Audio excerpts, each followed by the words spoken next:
The president said through his chief spokesperson that what many others in the administration have already acknowledged, that the deadly attack against the U.S. mission in Benghazi was in fact terrorism.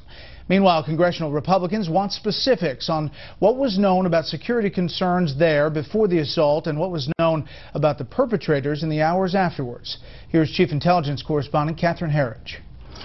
In addition to already branding the Benghazi attack as terrorism, at the UN today, Secretary of State Hillary Clinton acknowledged the suspected involvement of al-Qaeda's North Africa affiliate known as AQIM. And they are working with other violent extremists to undermine the democratic transitions underway in North Africa, as we tragically saw in Benghazi.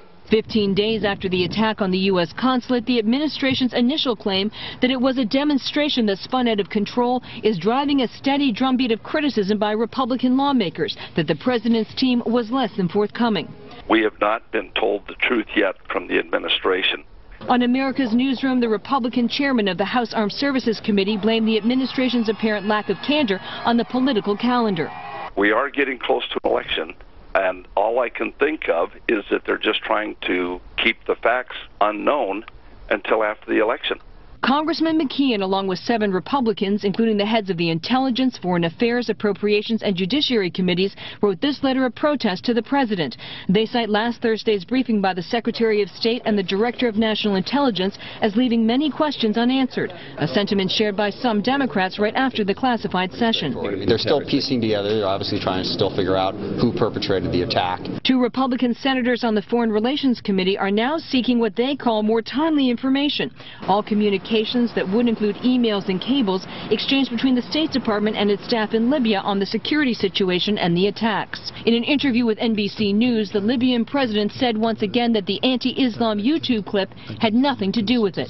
It is a pre-planned act of terrorism. On Air Force One, White House spokesman Jay Carney was pushed to explain why the president in his appearance on The View had not gone as far as his deputies. Quote, he answered the question that he was asked, and there's no reason that he chose the words he did beyond trying to provide a full explanation of his views, adding, it is our view as an administration, the president's view, that it was a terrorist attack.